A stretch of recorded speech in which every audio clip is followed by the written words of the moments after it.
에스겔 22장 17절에서 마지막 31절까지를 교독합니다.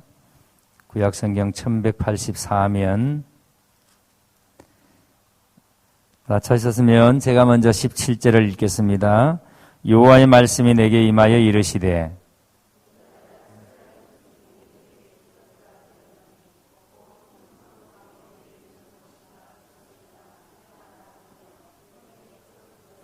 그러므로 주 여호와께서 이와 같이 말씀하셨느니라. 너희가 다 찌꺼기가 되었은즉 내가 너희를 예루살렘 가운데 모으고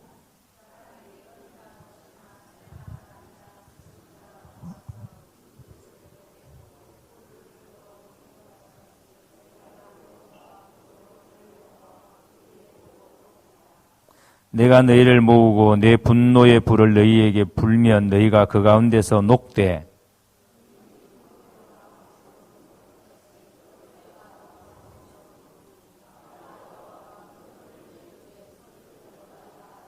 여호와의 말씀이 내게 임하여 이르시되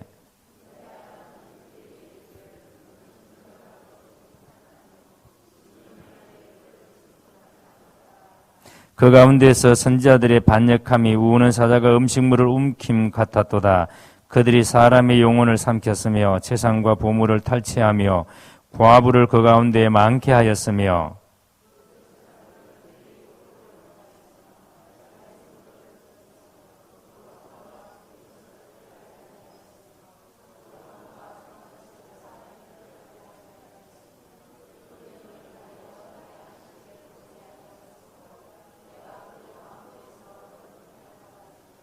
그 가운데에 그 고관들은 음식물을 삼키는 이리 같아서 불의한 이익을 얻으려고 피를 흘려 영혼을 멸하거늘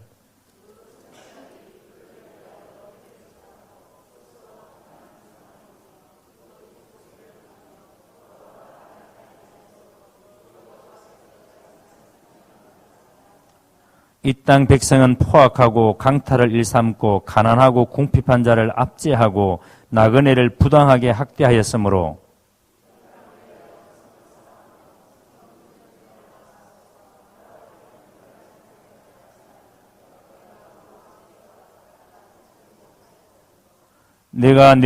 우리 함께 보겠습니다. 내가 내 분노를 그들 위에 쏟으며 내 진노의 불로 멸하여 그들 행위대로 그들 머리에 부응하였느니라. 주 여호와의 말씀이니라. 아멘. 감사의 제목을 나눕니다. 하나님 은혜로 삶 가운데 동행하시고 주님의 기쁨이 되는 자녀가 되게 하옵소서. 김영만 장로님, 박남 선생님들입니다. 하나님의 크신 은혜와 하나님 사랑을 감사드립니다. 강신태 지사님, 김복수 권사님들입니다. 제가 한번 기도하고 말씀 받겠습니다. 하나님 감사합니다. 우리 전교인 수련회 오늘 마지막 날인데 하나님 오늘도 주께서 우리의 삶을 하나님 주장하시고 주님의 말씀이 우리의 삶 가운데 풍성히 채워지고 하나님 참으로 하나님의 사랑이 우리의 삶을 통해서 입증해내는 거룩한 삶으로 우리가 변화되어질 수 있도록 인도하여 주시옵소서. 빛을 말 아래에 두지 아니하고 등경 위에 두는 것은 그 빛을 많은 사람에게 비치게 하기 위함이신데 아버지 하나님 우리가 주님을 사랑하는 그 사랑의 빛 주님께서 또한 우리를 사랑하시는 그 사랑의 빛이 우리를 통하여서 세상 가운데 하나님 온전히 드러날 수 있도록 주의 은혜를 더하여 주시옵소서.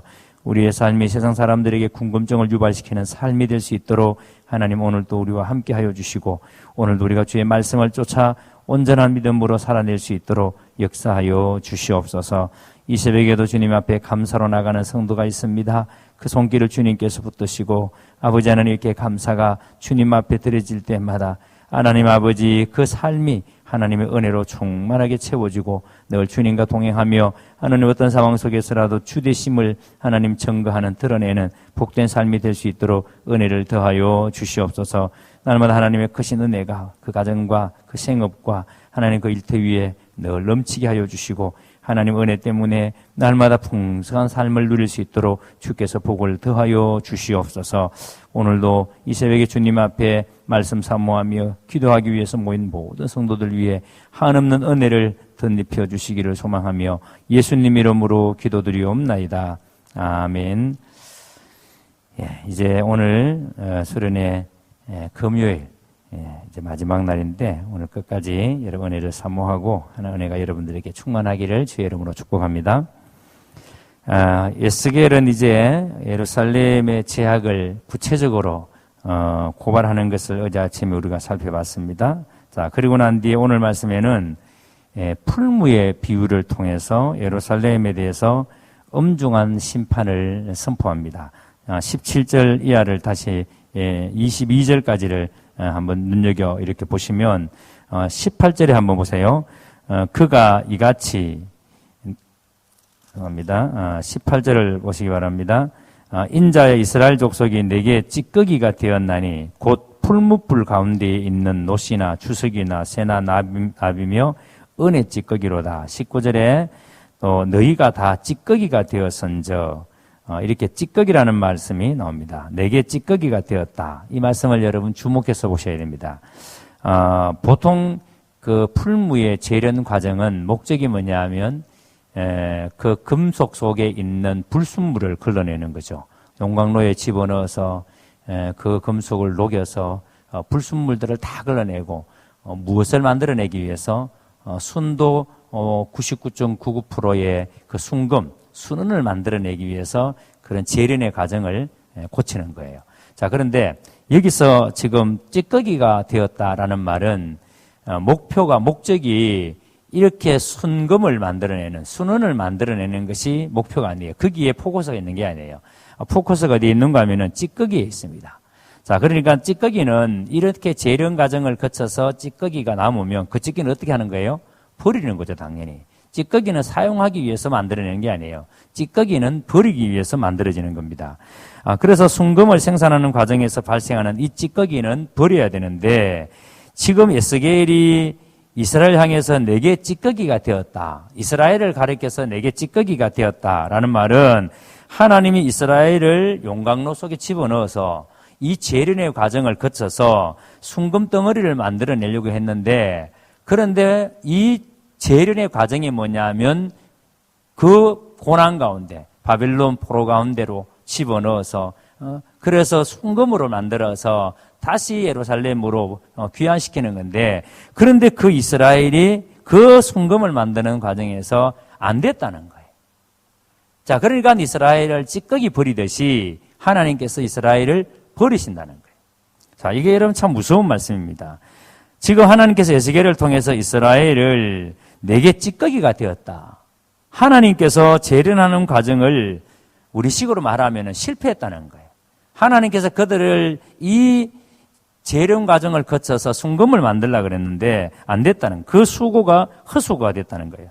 그리고 여러분 우리가 15장에서 살펴본 적이 있습니다만 이미 새벽 기도를 계속 나오시는 분들은 에스겔서의 말씀을 듣고 계시니까 이 예루살렘 주민을 불에 던질 땔감 그리고 잘린 포도나무 가지 이렇게 비유한 적이 있습니다. 그러니까 여러분 포도나무는 가지에 붙어 있어야 되는데 잘려버렸으니까 아무 쓸모없는 겁니다. 이거는 여러분 땔감으로도 쓸 수 없는 나무예요. 그런데 하나님께 오늘은 이스라엘을 가리켜서 내게 찌꺼기가 되었다 이렇게 말씀합니다. 여러분 이스라엘이 얼마나 타락했으면 용광로의 찌꺼기처럼 이렇게 버린다고 말씀하시는가. 얼마나 여러분 이 사람들이 하나님의 마음을 이렇게 여러분 벗어났으면 하나님께서 이런 말씀을 하시는가. 자, 23절 이하를 보겠습니다. 23절을 먼저 봅니다. 여호와의 말씀이 내게 임하여 이르시되 인자야 너는 그에게 이르기를 너는 정결함을 얻지 못한 땅이요 진노의 날에 피를 얻지 못한 땅이로다 하라. 그 가운데에서 선지자들의 반역함이 우는 사자가 음식물을 움킴 같았도다. 그들이 사람의 영혼을 삼켰으며 재산과 보물을 탈취하며 과부를 그 가운데서 많게 하였으며. 자, 여러분 이스라엘이 이렇게 된 이유, 왜 이스라엘이 이렇게 하나님께서 내게 찌꺼기가 되었다라고 말씀하시는가? 그 이유가 23절 이하에서 쭉 나오는데 정결하지 못한 땅이라는 것은 예루살렘을 깨끗게 하려는 시도가 헛되이 끝났다는 것을 말씀합니다. 하나님께서 예루살렘을 깨끗게 하기 위해서 이렇게 재련의 과정을 거쳤음에도 불구하고 그것이 헛되이 끝났다는 거예요. 그래서 예루살렘은 풀무에 들어갔지만 불순물이 제거되지 않았다는 겁니다. 그러니까 원석, 광석 그대로 남아있다는 거예요. 자, 예루살렘이 이렇게 용광로 속의 찌꺼기처럼 된 것에 대해서 이제 에스겔이 바로 집단별로 왜 이렇게 되어버렸는가에 대해 집단별로 고발을 합니다. 그 중심에 제일 첫 번째 원인이 바로 타락한 지도자 때문에 겁니다. 그 가운데서 선지자들의 반역함이 그랬습니다. 여기서 선지자라고 번역되어 있지만 뒤에 쭉 나오는 내용을 봐서는 이 선지자라는 번역보다는 통치자라는 번역이 맞습니다. 통치자. 자, 그러니까 지도자, 앞선 지도자들의 타락이 이런 결과를 만들어냈다는 거예요. 자, 보세요. 어느 사회든지 간에 그 사회가 무너지는 것은 백성들의 죄 때문에, 백성들의 잘못 때문에 무너지는 경우는 잘 없어요, 사실은. 대부분이 여러분 지도자 때문에. 지도자가 재구실을 못할 때 반드시 위기고 반드시 문제가 생깁니다. 여러분, 이스라엘이 이런 문제가 생기는 것은 앞장서서 본을 보여야 될 사람들이 지금 여러분 보세요. 본문 말씀 그대로 보세요. 그들의 반역함이 우는 사자가 음식물을 움킴 같았도다. 그들이 사람의 영혼을 삼켰으며 재산과 보물을 탈취하고 과부를 그 가운데에 많게 하였다. 자, 에스겔은 여러분 이런 지도층의 죄를 비난하면서 5가지의 지위를 지금 언급하는 거예요. 이스라엘이 이렇게 회생불능으로 타락하기까지 지도층의 인사들의 이 타락, 지도층 인사들의 이런 엄청난 타락이 있었다는 겁니다. 자, 다시 25절을 보세요. 선지자들의 반역함, 그러면서 쭉 나오는 게 정의와 공의에 따라서 백성을 통치하고 보호해야 될 왕들이 오히려 양들을 잡아먹는 굶주린 사자라는 겁니다. 만약에 여러분 우리가 세운 지도자가 그런 사람이라고 생각해 보세요. 교회의 지도자가 여러분 양을 잡아먹는 사람이라고 생각해 보세요. 사나운 들짐승의 공격에서 양들을 보호해야 될 사람들이 오히려 여러분 양들을 탈취하고 양들을 잡아서 자기의 배를 채운다고 생각해 보세요. 그런데 여러분 지금 하나님께서 에스겔을 통해서 지도자들이, 지금 통치자들이 그렇다는 거예요. 양들을 먹여 살리라고 지도를 세웠는데 양들을 잡아먹고 있다는 겁니다. 사람의 영혼을 삼켰다라는 말은 사람의 생명을 삼켰다라는 말이에요. 사람의 생명을 지키고 보호해야 될 지도자가 사람의 생명을 삼키고 있으니까. 자, 쉽게 이야기해서 목사는 하나님께서 사람 살리라고 여러분 세운 겁니다. 목사는 목사의 자리에서 사람 살리라고 하나님께서 성도들이 믿음으로 드리는 헌금 가지고 생활하라고 생활비 줍니다. 그런데 목사의 자리에서 그 양들을 살리지 못하고 여러분 양들을 잡아먹는다고 생각해 보세요. 이 백성들의 생명을 먹어치운다고 생각해 보세요. 백성의 재산과 보물을 탈취하고 과부를 많게 했다? 백성의 재산과 보물을 탈취했다라는 것은 온갖 수단과 방법을 다 가리지 않고 여러분 돈을 뜯어내는 겁니다. 마치 여러분 예수님께서 예루살렘 성전에 가셨을 때에 장사하는 사람들이 성전을 어지럽게 하는 모습을 보고 상을 떼엎고 채찍질하면서 사람들을 쫓아내지 않습니까? 왜 예수님께서 그렇게 분노하시는가 하면은 그 당시에 그 자리에 있던 종교 지도자들, 성전을 맡았던 종교 지도자들이 돈 버는 재미에 빠져 있었거든요. 온갖 구실을 다 들여서 하나님께 제물을 드릴 때에는 흠이 없는 것이 해야 된다 그러면서 이 성리를 지키기 위해서 올라왔던 이 유대인들을 상대로 해서 장사하는 겁니다. 가진 이유를 다 내서 가지고 있는 돈을 성전에 바치게 하는 겁니다. 백성의 재산과 보물을 탈취하는 거죠. 과부를 많게 했다는 것은 이 통치자들이 어리석은 결정으로 말미암아 남자들을 전쟁터로 몰고 나갑니다. 그래서 여러분 전쟁터에 나가서 결국은 죽임에 당하고 그렇게 해서 남편을 잃어버린 여자가 많아지니까 이 통치자들의 잘못으로 말미암아 과부를 많게 만드니까. 자, 그러니까 지도자들의 주도한 전 국가적인 범죄는 약속의 땅이요 풍요의 땅인 가나안이 비가 오지 않는 저주의 땅, 황폐한 땅, 광야가 되게 할 것이라고 말씀합니다. 이 지도자의 잘못, 오늘날 교회도 마찬가지죠. 하나님께서 세우신 지도자, 지금 교회로 보면은 목사님이나 장로님이나 하나님이 세우신 지도자들이, 이 지도자가 잘못하면 성도가 고통을 당합니다. 지도자가 재구실을 못하면 교회가 한없는 고통을 당합니다. 대부분의 교회가 어려움을 당하는 게, 여러분 보세요. 성도와 성도 사이에 갈등이 있어서 교회가 위기에 빠지고 시험에 드는 교회가 잘 없어요. 대부분이 장로님과 목사님 사이에 갈등이 생겨서 교회가 시험에 빠지고 교회가 분리되고, 대부분 그렇잖아요. 지금 이스라엘에 이렇게 하나님께서 용광로 속에 버려진 찌꺼기, 남아있는 찌꺼기처럼 하나님께서 이스라엘을 버리겠다고 하신 이유가 이 지도자들의 이 타락. 그리고 26절부터 보세요. 26절부터는 종교 지도자들의 범죄에 대해서 말씀합니다. 그 제사장들은 내 율법을 범하였으며, 그 제사장들은 내 율법을 범하였으며, 제사장들은 하나님의 말씀을 붙들고 말씀을 지켜내야 될 사람들 아니에요? 여호와의 율법과 제의가 솔선해서 준수하고 분을 보여야 될 제사장들에 의해서 오히려 여호와의 제의가 짓밟혔습니다. 우리 식으로 말하면 목사가 예배를 드리는데 엉터리라는 거예요. 예? 예배가 온통 돈 뜯어내기 위한 수단과 방법이라는 거예요. 예배를 드리는데 하나님께 드리는 예배는 온데간데 없고 온통 여러분 성도들을 돈 뜯어내기 위한 방법으로 사용되어진다는 거예요. 제사장들이 여호와의 율법에 폭력을 가하고 거룩한 물건을 더럽혔다라고. 자, 여러분, 거룩한 것과 속된 것을 구별해야 되는데 백성들에게 부정한 것과 정한 것의 차이를 알려주지 않습니다. 오히려 여러분, 부정한 것과 정한 것을 구별을 없애버렸습니다. 무엇이 거룩한 것이고 무엇이 정한 것인지를 백성들이 알 수가 없어요. 하나님의 안식일에서 눈을 돌려버렸습니다. 제사장들도 지키지 않는 이런 여러분 제의적 정결 규정과 안식일 규정이 일반 백성들에 의해서 지켜질 리가 만무합니다. 지도자가 제대로 하지 않는데 부정한 자들이 부정한 예물을 여호와께 가져오고 그분의 성물을 더럽혔습니다. 부정한 예물이라는 건 우리 식으로 얘기하면 어제 저녁에도 우리 강사 목사님이 그런 말씀 하셨잖아요.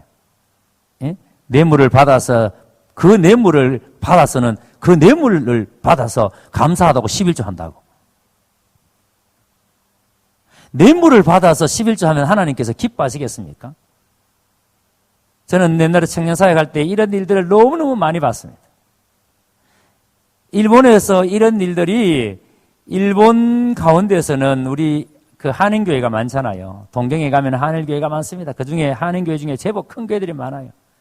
그런데 학생들 가운데, 여학생들 가운데 일반적인 아르바이트에서는 돈벌이가 힘들고 너무 고통스러우니까 그래서 쉽게 돈 버는 방법을 찾는 게 뭐냐 하면 야간 업소에 나갑니다. 그리고는 여러분 아무렇지 않게 학교 다니고, 그리고 심지어는 주일날 교회에 잘 나오고, 그리고 그렇게 번 돈을 교회에다가 헌금을 하는데 교회는 그걸 전부 눈 감고 있습니다. 그냥 모르는 척해요. 왜냐하면 불러서 이야기하면은 갚버리니까. 그렇게 하면 안 된다고 가르치면은 가버리니까. 그냥 모르는 척해요. 여러분, 하나님이 기뻐하시지 않는 방법으로 돈을 벌어서 하나님께 그것을 제물 드린다고 해서 하나님이 기뻐하시겠습니까? 그런데 지금 부정한 자들이 부정한 예물을 하나님께 가져와서는 뻔뻔스럽게 아무렇지 않게 예물을 드리는 겁니다. 그러니까 종교 지도자들이 지금 정한 것과 부정한 것이 경계를 없애버리니까, 한마디로 여러분 혼합주의가 판을 치니까 안식일은 어겼고 성물은 더럽혀졌고 율법은 범해졌고 모든 것이 이렇게 뒤틀렸는데도, 그래서 선지자들은 뭐라 그럽니까? 그 죄악을 회칠하여 덮어주고 거짓 환상을 말하고 거짓으로 점치고 하나님이 주시지도 않는 말씀을 받은 말씀이라고 속여서 전한다. 자, 여러분, 이런 일들이 우리가 지금 읽어도 참 가슴 답답하고 어떻게 이럴 수가 있을까 싶지 않습니까? 그런데 여러분, 똑같은 일이 지금도 벌어지고 있다는 사실입니다. 지금도 여러분 이 땅 가운데서 똑같은 일이 일어나고 있다는 사실입니다. 백성도 포악과 강탈과 압제와 나그네 학대를 통해서 똑같이 지도자처럼 따라간다는 거예요. 이번 이 수련을 통해서 우리가 하나님의 음성, 가장 강력한 하나님의 음성이 뭐예요? 삶으로 입증해라. 사실 이 주제는 작년에 목회 계획을 세울 때 정했던 주제예요. 근데 목사님에게 이 주제를 말하니까 주제가 너무 좋다고. 예? 주제를 어떻게 이렇게 알고 정했느냐고. 여러분들이 그 찬료에 보시면, 작년에 나눠드린 연말 찬료에 보시면 목회 계획서안에 이 삶으로 입증하라가 기록이 되어 있습니다. 원래 주제가.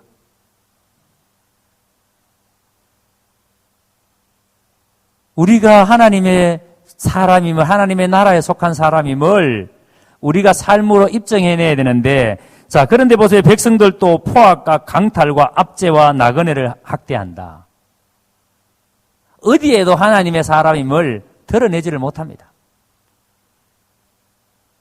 자신들의 이익을 탐하는 데만 혈안이 되어서 하나님의 뜻에는 관심이 없습니다.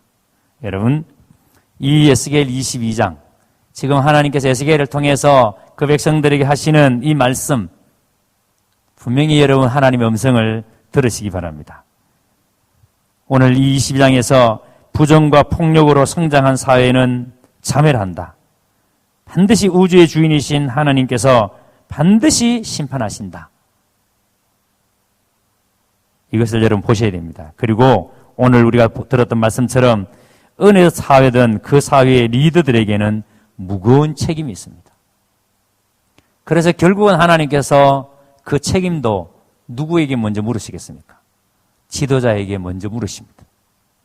리더는 사회의 건강과 거룩을 위해서 일반인들보다 훨씬 더 노력해야 합니다. 교회의 지도자들은 성도들보다 몇 배, 몇십 배 노력해야 합니다. 그래서 오늘 아침 우리가 함께 기도할 때 교회의 여러분 지도자들을 위해서 기도해야 됩니다. 이 나라의 위정자들을 위해서 기도해야 합니다. 여러분의 가정의 가장을 위해서 기도해야 됩니다. 하나님께서 질서 가운데 머리로 가정의 그 질서 가운데 리더로 세운 가장을 위해서 여러분 기도해야 합니다. 이 시간 우리 이제 다 같이 말씀 붙들고 기도의 자리로 나가기를 원합니다.